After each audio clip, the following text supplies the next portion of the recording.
Estamos hablando de que el Ministerio de Trabajo está investigando, en este caso, a grandes empresas para ver si se está vulnerando la legislación laboral y, por lo tanto, en caso de identificarlo, sancionar a las empresas y poner en mejores condiciones laborales a todas aquellas personas afectadas, normalmente trabajadores, evidentemente, pero no solo, ahora veremos otros casos.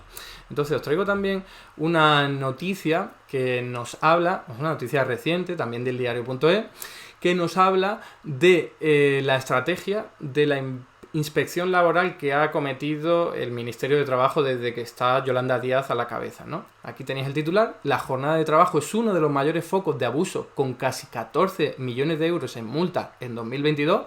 Fijaos de lo que estamos hablando, 14 millones en multa a empresas que han vulnerado la jornada de trabajo legal, ¿vale?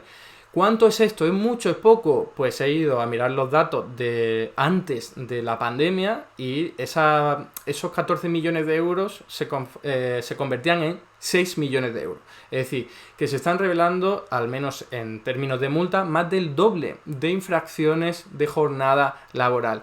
Esto y bueno, y los números los tengo por aquí también, o sea que si los queréis, porque son muchísimas inspecciones. Por ejemplo, son una de cada tres, ¿vale? Una de cada tres inspecciones laborales, ya sabéis, vaya el inspector al centro de trabajo y va a ver cómo son las jornadas y puede detectar que hay incumplimiento o que no lo haya. Pues uno de cada tres detectan incumplimiento. Eso es muchísimo, concretamente el 34% de todas, y la cifra de personas que han sido favorecidas por estas inspecciones son del rango de 112.884. Estamos hablando de muchísimas personas, de muchísimas infracciones también, 11.000. Y esto se consigue, pues como os estaba comentando, con voluntad política. Ahora os presentaré otro gráfico en el que veréis esa diferencia entre la estrategia adoptada por este Ministerio de Trabajo encabezado por Yolanda Díaz y la estrategia anterior, sobre todo la del PP, la del gobierno de Rajoy, en el que apenas se dedicaban esfuerzos más allá de los convencionales, más allá de los mínimos, a detectar este tipo de incumplimientos laborales, ¿no?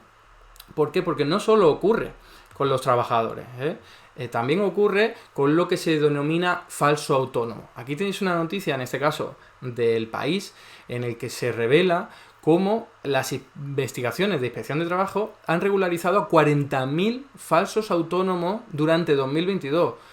Voy a intentar explicar un poco qué es esto de los falsos autónomos, aunque la mayoría seguramente lo conozcáis, pero la figura del falso autónomo es aquella que engloba a esa persona que cuenta como autónomo en las cifras oficiales, se ha dado de alta a la Seguridad Social, pero que en realidad está trabajando en términos de jerarquía y de subordinación para otro empresario o para otra empresa, ¿no? ¿Qué significa esto de jerarquía o subordinación? Bueno, pues que básicamente depende de los pedidos de esa empresa, básicamente no puede cogerse vacaciones cuando quiera, básicamente tiene unos horarios regidos por ese empresario. Entonces, claro, un autónomo real se puede poner las vacaciones cuando quiera, trabaja en los horarios que él quiera o ella quiera, ¿vale? Entonces, tiene mucha más libertad para poder operar. En este caso, el de falsos autónomos, es que en realidad deberían ser asalariados.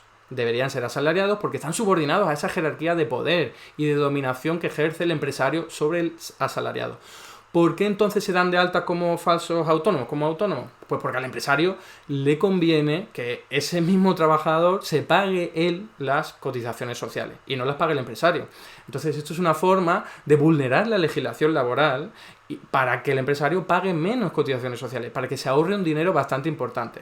Entonces, claro, como eso es algo ilegal y los trabajadores, por regla general, pues claro, si están en una situación de necesidad, pues no van a quejarse o no lo van a hacer mucho, la idea es que aparezca el inspección de trabajo, que puede aparecer también por denuncia, no solo por su propia dinámica de trabajo, ¿no? Que actúen de oficio, sino que se puede denunciar, y también se puede denunciar de forma anónima. Lo digo por si hay alguien que tenga problemas en su centro de trabajo y quiera denunciar una situación irregular por parte de su empleador o empresario, ¿no? Entonces, claro, en estos casos que hablamos, lo vuelvo a poner, 40.000 falsos autónomos que eran autónomos y se habían dado de alta y que ya no lo son, ahora son asalariados, ¿vale? Porque se les ha regularizado su situación. Esto significa que van a tener muchas mejores condiciones laborales, porque la empresa les va a pagar las cotizaciones sociales, empezando por ahí, entre otras muchas ventajas. ¿Esto es mucho o es poco? Pues aquí tenéis un gráfico. Aquí tenéis un gráfico que me interesa muchísimo que le prestéis atención. En el año 2022, esos casi 40.000 autónomos que se les ha regularizado su situación es más del doble de lo que ocurría antes de la pandemia y 800.000 veces más que lo que ocurría durante el gobierno de Rajoy, ¿vale? Esto es simplemente una cuestión de voluntad política. En el gobierno o en los años de gobierno de Rajoy del Partido Popular se podría haber hecho lo mismo, pero no había voluntad política. Así de sencillo.